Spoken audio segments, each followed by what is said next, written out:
What's up, guys? Welcome back to Newswave. Well, it's the end of the month here. Of course, February is about to start, which means Nintendo Direct rumors and speculation. Well, now some are starting to connect the dots, showing that we could even have a Direct as soon as next week. And in fact, there's actually some history backing this up, which we'll go over all of that here today.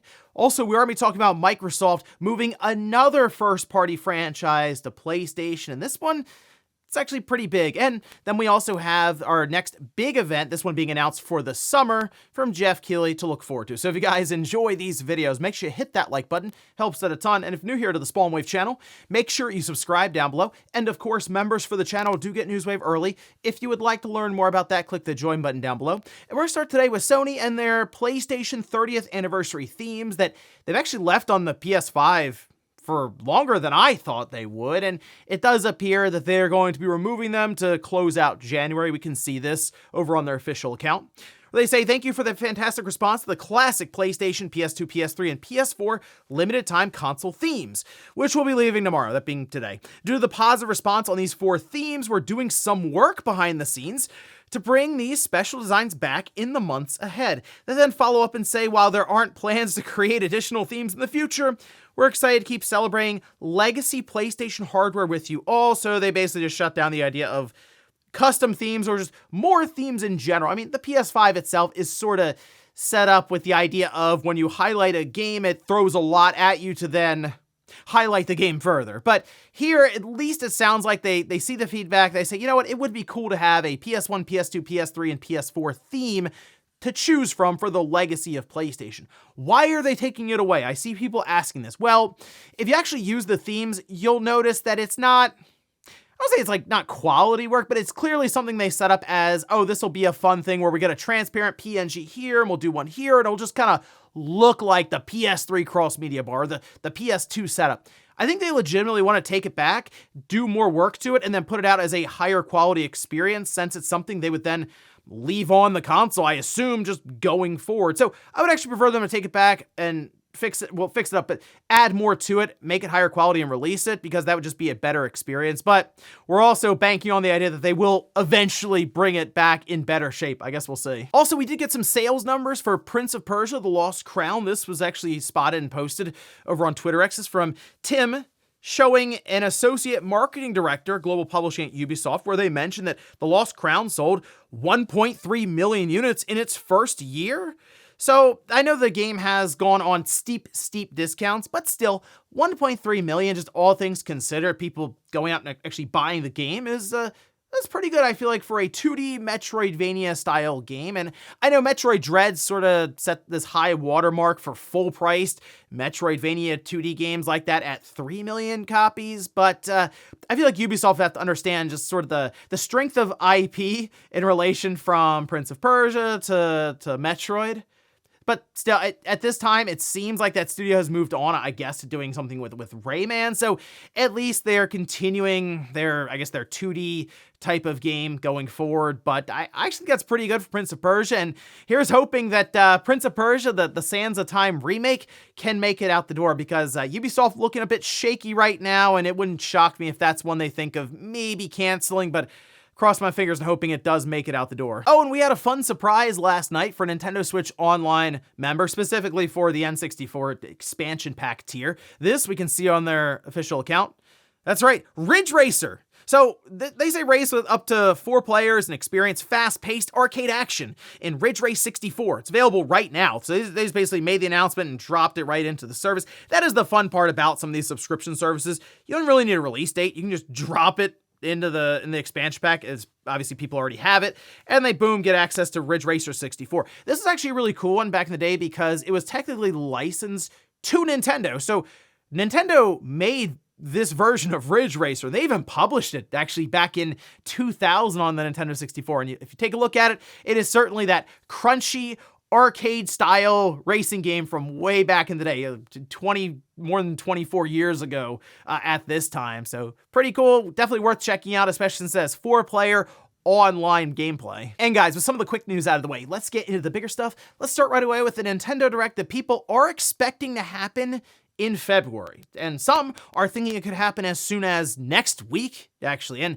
it's Nintendo Direct fever going around when these charts start getting made, and it reminds me of like the Charlie Day, whereas the red lines going all over the place in the back, and he looks like he's a crazy person. But in this case, I mean, let's go through it here. Okay, so we have the PH Brazil, who's been talking about this February Direct, I feel like, for a while now. There is an investors meeting next week on February 4th. We've already sort of talked about that and how it made sense to at least do some sort of introduction for the Switch 2 hardware ahead of that, the 9 months earning report, just in case there was any questions or things that came up around that product, the big next-gen launch. There has been a Nintendo Direct in February for the last 4 years on Wednesday. That is true as well. And there's maintenance on February 4th or 5th. Now, the maintenance thing is what's really sticking out to people, and even over on Fanboards King decided to look into this a bit more, specifically around this sort of maintenance with save data in the post. And we could see that there was General Direct on June 8th, same day as that maintenance that happened. Same thing back in 2023, September 14th. However, October it happened and nothing. What was that month? But then you go back to 2022, same deal. We see it there the following day. And then there were some where there was an Indie World that happened in the month, actually in April. So it is kind of hit or miss here, but it does line up with the idea that Nintendo technically does have to announce some games so we know we have that Direct happening April 2nd, but the thing you have to remember about that Direct specifically, it's centered around the Switch 2, which means whatever games they show there, at the earliest, won't come out until the release date of the system, which we think could be end of May, sometime maybe first half of June. So that would leave a pretty wide window that's open right now, considering we have 3 games that are currently announced for the Switch. So we have Xenoblade Chronicles X Definitive Edition, that's coming up March 20th. We have Pokemon Legends ZA, that's just still an unknown release date on that. And then Metroid Prime for Metroid Prime Beyond. No release date technically on that, although it's coming out in 2025. So that seems like one that would line up perfectly with a Direct to put a release date on it, and it wouldn't shock me if that actually came out before the Switch 2, since keep in mind with Nintendo right now, what's the thing they've told us over and over again now, and even demonstrated it with graphics, the whole thing during this hardware trailer for the Switch 2. It still plays Switch 1 games that you already have, or maybe buying ahead of the release. You'll still be able to play them. Your library, we assume digitally, will transfer over no problem. So they can technically announce any current gen Switch games that they want, knowing that people will most likely still be interested in buying them because they know they won't be left behind, say, from the PS3 to the PS4, or most recently, what we saw with the Wii U to the Switch. Now, will it be happening next week? That's a good question, because they do indeed have a lot happening with their investor stuff, and typically they will make announcements around that time, but they've already sort of made the big announcement, that being the Switch 2 itself, like actually introducing it to the world, showcasing some of the features on it, which would have been much bigger deal, I would say, if we didn't have all those leaks that got out there from seemingly the factory level at this point. But rolling into the 9 months earning release, and I assume questions and stuff that'll be asked maybe even just in a conference call setting, that might be enough for them. But who knows, maybe because they could be asked about high profitable bits of the business, which is software, they might say, we will announce a Direct for Wednesday, and we'll do that on Monday, and then we'll talk to investors and let them know, hey, we got a big event coming up, don't worry, we'll announce all kinds of cool stuff there, then we'll roll into, releases they'll set up for, February, March, April, May, and then here we go into maybe June for the Switch 2 release. So to me, the Direct, maybe not something massive, remasters, remakes, maybe one fun little new game in there for the current Switch, but mostly, once again, bridge the gap and get them to the Switch 2 release, which they'll be covering on April 2nd. Next up, let's talk about Microsoft continuing their big multi-platform push with their current first-party titles, and, now they have officially moved over a franchise that has been with them since the original Xbox. It was like back in 2004, 2005, when the first game in this franchise released, and it's been with Xbox ever since, and it really is kind of like right there with Halo, just about, for its legacy, and that's Forza. So we can see this. This is over on the Forza website where they issued this news post. And they say, with nearly 900 cars available in the game, over 40 thematic game updates, 2 expansions, and so much more content, our team is excited to announce that this spring, Forza Horizon 5 will be coming to PlayStation 5. The PS5 version of Forza Horizon 5, developed by Panic Button in partnership with Turn 10 Studios and Playground Games, will have the same content as the Xbox and PC releases of the game. Previously released car packs, as well as the Hot Wheels and Rally Adventure expansions, will also be available for purchase. It is kind of interesting to see Panic Button thrown in there, and it, of course, makes you wonder about other ports for this game. There will be crossplay between Xbox, PC, and PS5s. That's actually really cool. Again, Microsoft working to try to bring everyone together for games that do have post-release spend. In this case, for Forza Horizon 5, they have expansions and other things you can buy in the game, so they can get a large population playing a title like this with crossplay. It'll just work into the idea of people spending more money and sticking with the game longer, as in engagement, which is a word you hear constantly from these different companies. But I was also thinking about, as many people were, as this was announced, okay, is this another one that could be chalked up to the Switch 2?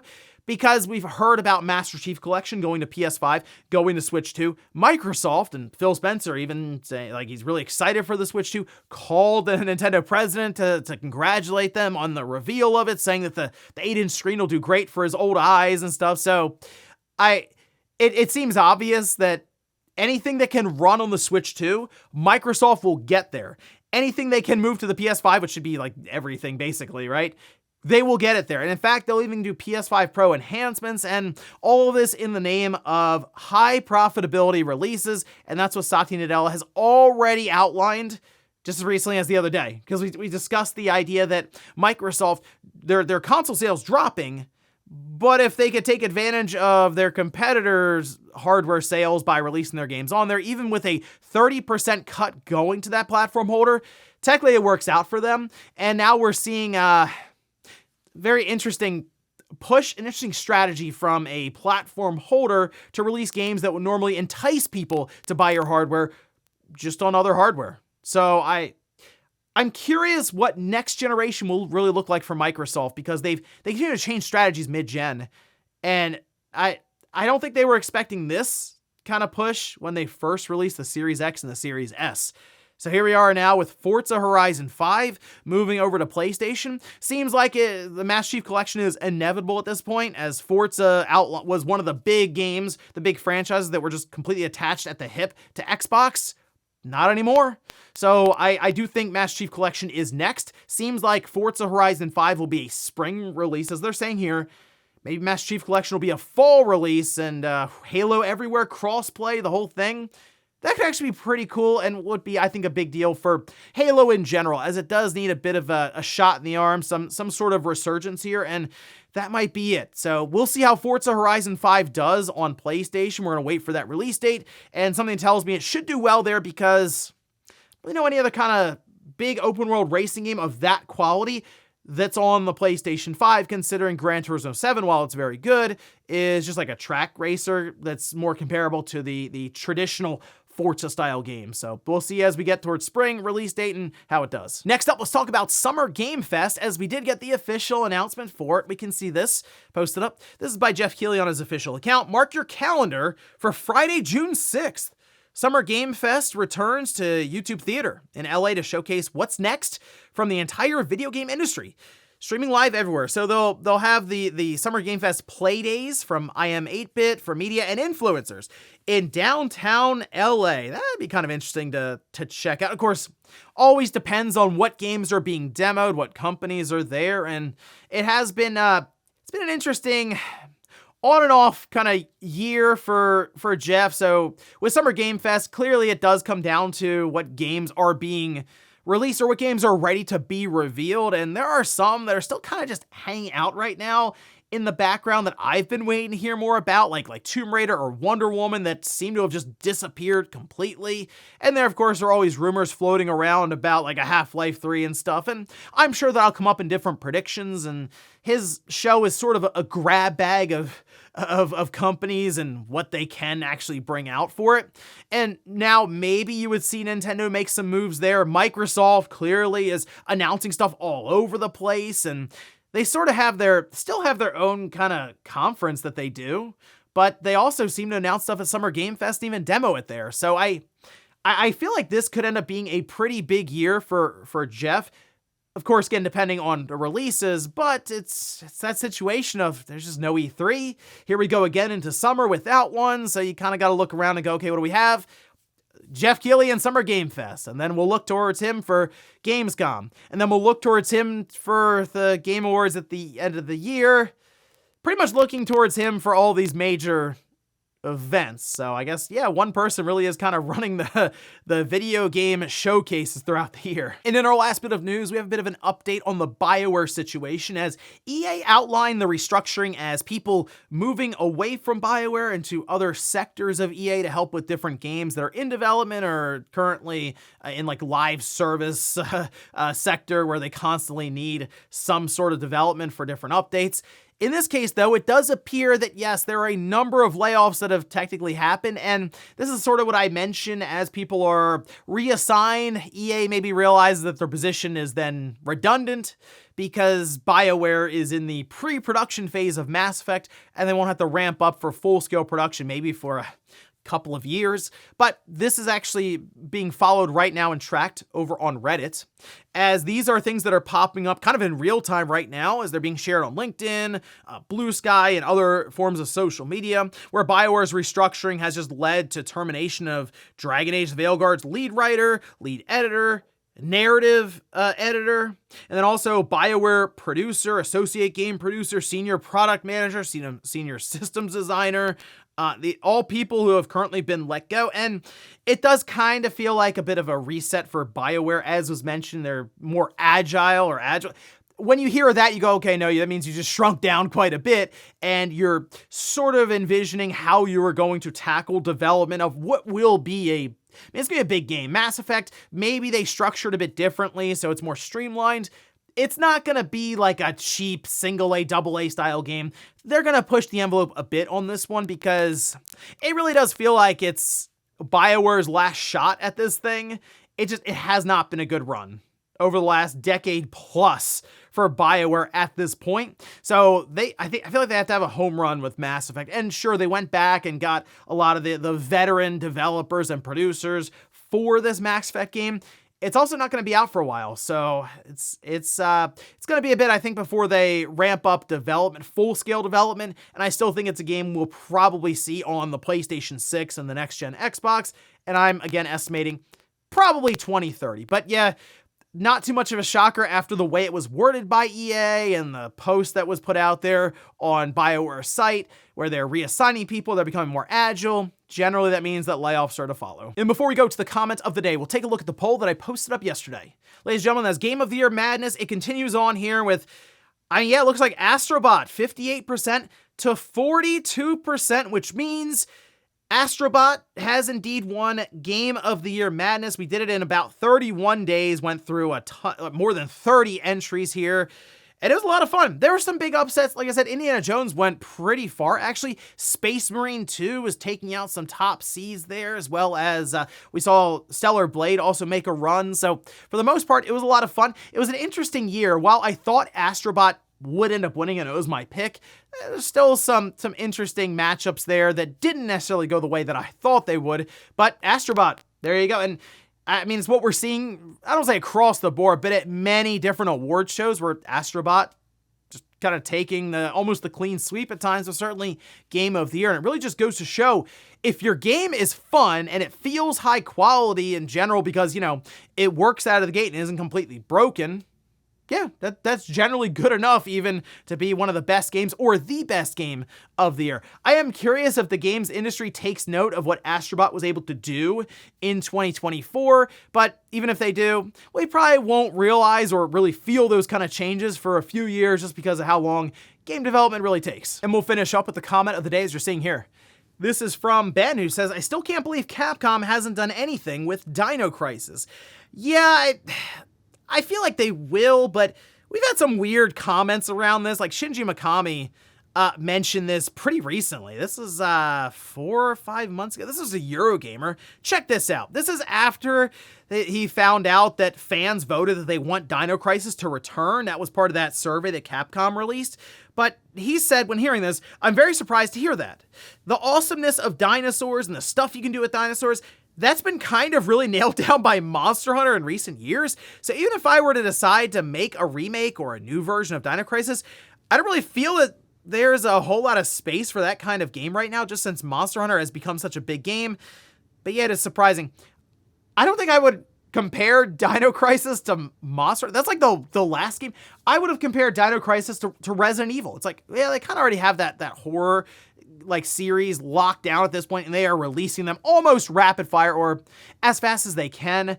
Dino Crisis just feels more similar to that as opposed to Monster Hunter, but maybe, okay, so Capcom is clearly becoming a bit more risk on right now, trying to bring back some of their older series, as we see with Onimusha. That's going to get a spotlight here pretty soon in their show next week. Okami 2, that's a big thing. And I do think a lot of that has to do with Monster Hunter really going to the next level, specifically the Monster Hunter world. Then we see Rise, and it looks like Wilds is going to go absolutely crazy in terms of sales. And with that in mind, Capcom seems to be reinvesting in some of their older IPs, which is a smart idea, to try to build them up for not only just new games, but also, as we see, just in like streaming and shows and movies, being able to open up doors for opportunities there. I think Dino Crisis is perfect for that, and I wouldn't be shocked if Capcom is already doing something with that, because not only did we have this survey where people overwhelmingly seemed voted for Dino Crisis, people were so excited when Exoprimal looked like Dino Crisis, and then it wasn't, and people were like, oh, what happened here? Why? So clearly there is at least a want for it to happen, and I just feel like Capcom has noticed that. So weird comparison from Shinji Mikami, but I am somewhat confident that Capcom will come around at some point with a new Dino Crisis game and a new Mega Man. Let's do the whole thing. Let's just get all these franchises rolling again. Capcom could be on, again, a next level if they get to that point. And ladies and gentlemen, that's going to do it here for Newswave. If you enjoyed this video, guys, hit that like button. If not, hit the dislike. Leave comments down below about everything we talked about here today. If you missed yesterday's Newswave, I'll leave it up here in a card. Or maybe you wanted to hear more about Microsoft's multi-platform push and what that means for them maybe going into next generation. I'll leave that right below. Thanks, guys, for watching, and I'll see you next time.